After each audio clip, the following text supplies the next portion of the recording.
Bu Evi. Nggih. Assalamualaikum, selamat siang Bu Evi.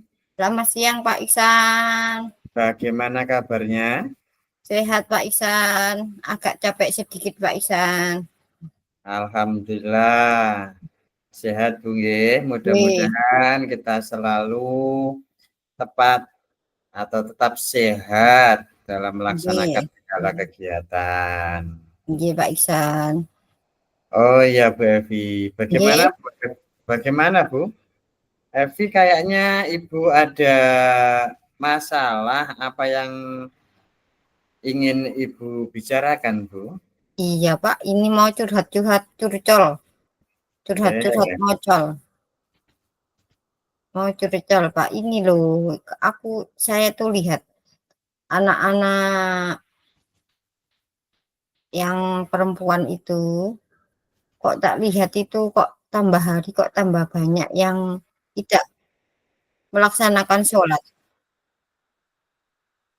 Kayaknya banyak anak-anak perempuan yang mulai tidak sholat nggih Pak nggih. Saya tuh lihat tambah banyak tiap hari. Kalau ditanya pasti alasannya datang bulan. Saya lihat kok masuk datang bulan kok tiap bulan kok terusan. Kan enggak ya enggak mungkin nggih Pak nggih. Semua anak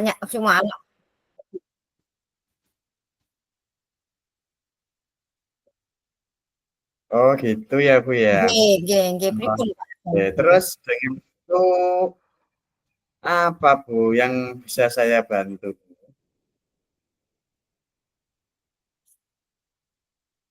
Gini loh Pak, sebenarnya saya tuh bingung. Anak-anak itu kenapa kok masih ada yang anak perempuan nggih Pak terutama ya. Kenapa Iya. anak-anak perempuanku masih ada yang kok tidak sholat, saya tuh heran. Padahal kan sholat itu kan kewajiban kita sebagai muslim nggih Pak nggih. Nah itu masalahnya tuh di situ. Kenapa anak-anak nih kok tidak sholat gitu loh Pak. Mungkin panjenengan punya sesuatu solusinya tuh apa gitu Pak. Untuk anak-anak tersebut ada apa ya namanya itu, ide yang cemerlang, kita sama-sama gitu loh Pak. Oh iya Bu, padahal sholat itu kan yang agama ya Bu. Nggih lah gitu. Terus gimana Bu? Coba Ibu ceritakan apa yang Ibu alami saat ini bahwa saya anak-anak itu tidak mau melaksanakan sholat. Padahal ini adalah sholat adalah tiang agama, Bu. Nggih, saya tuh pernah ya ngobrol sama anak-anak perempuan gitu ya Pak ya. Kok ada katanya tuh kok dilarang, bukan dilarang. Mereka itu kan banyak bantu orang tua. Waktu di rumah ada yang apalagi ini kan musim panen semangka nggih Pak nggih. Semangka Iya. sama garbus itu. Mereka tuh banyak bantu di rumah. Nah itu kadang kan setelah asar itu mereka itu kan berangkatnya setelah mereka pulang sekolah terus biasanya waktu menjelang asar itu diajak orang tuanya untuk ke Rowo ngambil. Nah itu sama karena sudah asiknya mereka itu di kebun ya.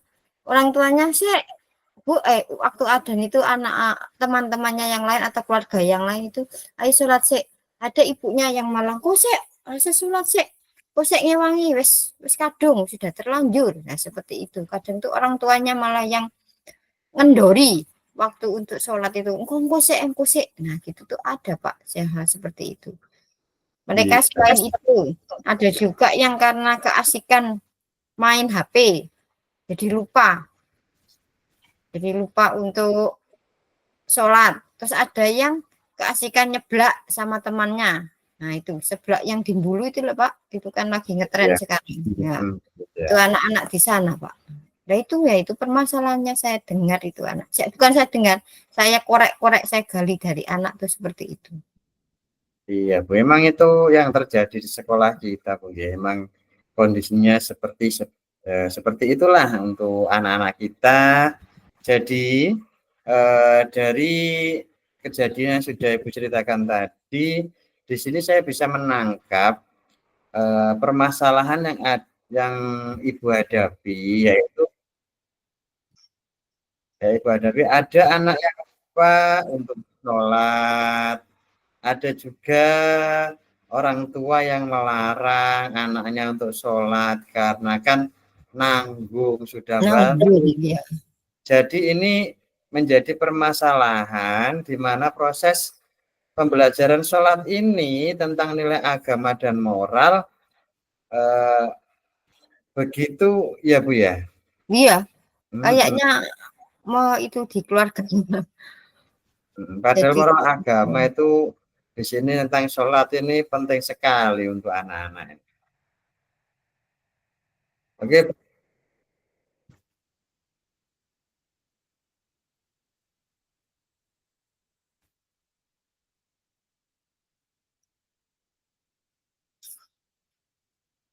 oke Bu. Dari permasalahan yang Ibu hadapi ini, apa rencana yang akan Ibu lakukan Bu?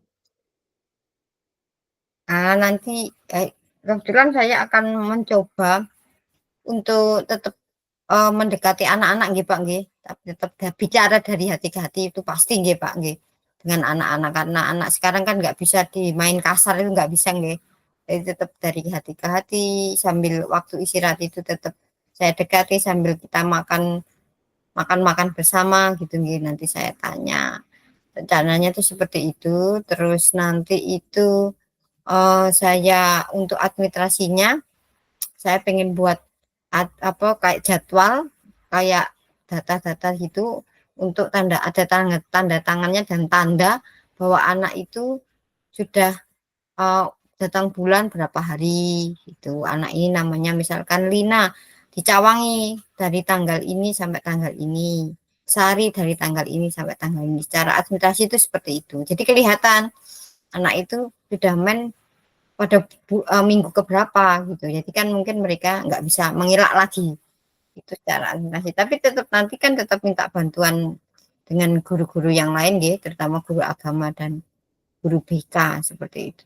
Itu rencana saya sih Pak. Ya, benar sekali Bu, benar sekali apa yang Ibu sampaikan tadi. Mungkin nanti juga bisa disisipkan di ketika pembelajaran di kelas untuk menasihati anak-anak. Oke. Dan jadi menurut Ibu untuk nilai agama dan moral anak dengan baik agar anak tersebut mau sholat dan orang tuanya mendukung. Okay. Program pembelajaran yang ada di sekolahan yaitu yang berkaitan dengan sholat tersebut juga tidak meninggalkan sholat seperti apa yang menurut Ibu tadi. Gitu ya Bu ya. Okay. Terus tetap nanti juga itu Pak saya pengen bicara komunikasi dengan orang tua mereka Pak pasti dengan cara karena pastinya lewat HP komunikasi lewat WA dulu nggih Pak. Nanti kalau ada waktu saya bisa ke rumahnya anak-anak itu. Home visit lah intinya itu seperti itu. Pengen lihat mereka itu bagaimana sih pendidikannya agama di rumah itu seperti apa gitu. Pengennya tuh seperti itu Pak. Oh Rencana. ya.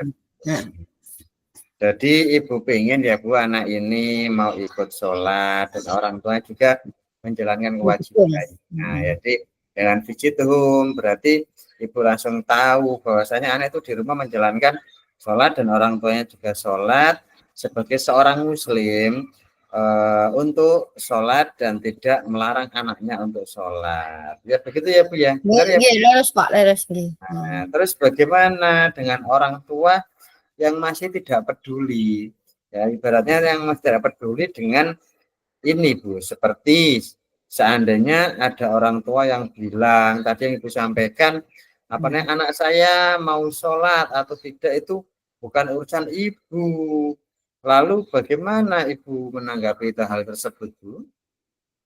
Nggih leres Pak. Gimana Bu untuk menanggapi ketika ada oh Bu, anak saya sholat itu bukan urusan Ibu. Nah, itu bagaimana kira-kira Ibu untuk menanggapi dengan apa yang disampaikan orang tua seperti itu Bu? Ya. Tadi Pak nggih saya tetap memang kita kan untuk masuk ke wilayah orang tua itu memang agak susah nggih Pak ya karena itu apa kalau zonanya zona wilayah keluarga nggih. Jadi kita memang memang sulit tapi ya tetap kita laksanakan. Maka saya mengintensifkan komunikasi tadi lewat WA, terus saya datang ke rumahnya, tapi tetap melalui bantuan teman-teman yang lain, guru BK dan lainnya, guru yang lainnya. Terus tetap saya tuh biasanya tanya ke anak-anak gitu, anak ibu orang tuanya tuh, ya tuh biasanya gitu. Jadi tahu, oh lah, ternyata latar belakangnya orang tua seperti itu gitu. Jadi nanti saya kalau mendekati orang tuanya tuh ada jurus-jurus apa gitu, nggak main langsung datang gitu Pak. Kalau orang tuanya agak keras kan mungkin kita perlu apa strategi tertentu nggih Pak nggih. Kalau orang tuanya dengan latar kurang gitu biasanya kan agak sulit untuk menerima pendapat masukan dari orang lain, itu ada strateginya itu ya tadi komunikasinya diintensifkan gitu Pak. Oke Bu Evi, bagus sekali. Mungkin dengan itu apa yang dibilang tadi bisa juga nanti juga dengan diskusi orang tua, Iya, merefleksi itu iya, iya. ya Ibu akan mendapatkan jika Ibu apa namanya dapat dari hasil diskusi. Jadi dari hasil diskusi dan refleksi yang Ibu sampaikan dengan orang Oke. tua. Begitu ya Bu ya. Oke, leres Pak, benar-benar Pak. Dengan orang tua. Itu Terus yang memang sulitnya ya di situ, tembus ke nembus orang tuanya itu yang paling sulit, ya, sulit Pak. oke Bu. Jadi dengan itu semuanya, jadi apa dukungan yang Ibu butuhkan untuk berjalannya kegiatan ini, Bu? Supaya anak-anak itu yang perempuan tadi bisa melaksanakan sholat dengan baik. Bukan hanya yang perempuan, di sekolah kita itu kadang-kadang yang laki-laki juga yang belajar dan yang lain sebagainya itu Bu ya. Jadi sebagai dukungan yang Ibu butuhkan untuk berjalannya kegiatan sholat berjamaah itu bagaimana? Iya. Tetap dukungannya itu dari pihak stakeholder, dari Bapak Kepala Sekolah dan dari teman-teman yang senior gitu. Terus teman-teman seluruh warga pastinya nggih, warga sekolahan. Terus teman-teman sejawat terutama yang guru agama dan guru BK itu pasti Pak. Terus komite sekolah juga Pak, malah saya kadang tuh pengen berpikiran bahwa kolo-kolo, ya katanya kolo-kolo itu mendatangkan Pak Ustadz siapa gitu ke sekolahan kita waktu kita sholat duhur, terus ada biar ceramahnya itu menyentuh hati mereka gitu, itu kadang. Jangan yang ceramah itu dari kita, maksudnya dari teman-teman kita, coba didatangkan dari pihak luar gitu, biar mereka tersentuh gitu hatinya. Pak Yai gitu loh Pak. Ya, Kadang kan pengen seperti itu gitu. ya, bagus sekali Bu Evi, yaitu kita perlu berkolaborasi ya, Ya, dalam kolaborasi. ini, yaitu dalam menjalankan ini kita butuh berkolaborasi dari semua yang berat bisa menjadi ringan sehingga Ya, apa kita tidak berjalan sendiri. Jadi nanti geles Pak. kita berjalan sendiri ya otomatis akan berat sendiri, tetapi kalau kita berkolaborasi nanti akan menjadi ringan semua itu. Ya mudah-mudahan Ibu bisa terapkan ya Bu Evi ya. Oke, semoga Nah, Pak. Berarti pengen dengan lagi, bantuan teman-teman. jika sudah Ibu terapkan, saya pengen lagi mendengar ceritanya. Kalau sudah Ibu melakukan kegiatan, kira-kira kapan akan Ibu laksanakan Bu seperti ini? Secepatnya Pak, paling 1, 2, 3 hari ini. Karena kan itu masalahnya urgent Pak. Kalau nggak sholat anak-anak walah tambah dosa nanti. Anak-anak itu. Kita juga nih sebagai guru pembimbingnya. Seperti itu Pak. Iya, bagus Bu. Jadi tidak sampai menunggu minggu depan atau bulan depan, langsung dilaksanakan. Oke Bu, di sini saya akan menunggu hasilnya. Setelah Oke. Ibu mencoba seperti yang Ibu jelaskan tadi dengan melakukan praktek sholat di sekolah, itu peran penting orang tua atau wali kelas juga dan melakukan refleksi yang luar biasa, Bu Evi. Terima Oke. kasih banyak Bu Evi Oke. atas refleksinya yang sudah mengajak untuk refleksi ini Bu. Untuk refleksinya, refleksinya itu memang kita, kalau saya tuh lihat itu ya, untuk masalah sholat ini memang agak sulit nggih Pak nggih, untuk apa ya, menyentuh hati anak-anak itu kan tidak semudah membalikan telapak tangan, karena mereka tuh manusia, apa ya namanya itu, benda yang nggak bisa dibolak-balikkan dengan segampangnya, karena apalagi di usia mereka yang seperti itu. Makanya itu refleksinya, satu, kita butuh dukungan dari seluruh warga di sekolah, terutama teman-teman sejawat. Itu sangat saya butuh dukungan mereka.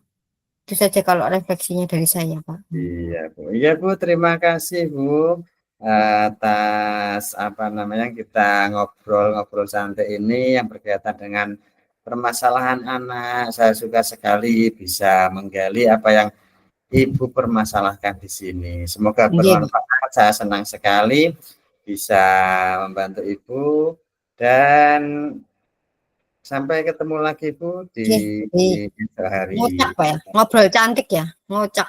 Ya, ya, ngopi, ngobrol pintar, bah ngoceh, ya, ngobrol Nggih. dengan cerah, ya, untuk selesaian masalah. Terima kasih Bu untuk Nggih, nggih, Pak. semuanya. Sami-sami, Pak. Nggih, nggih, nggih.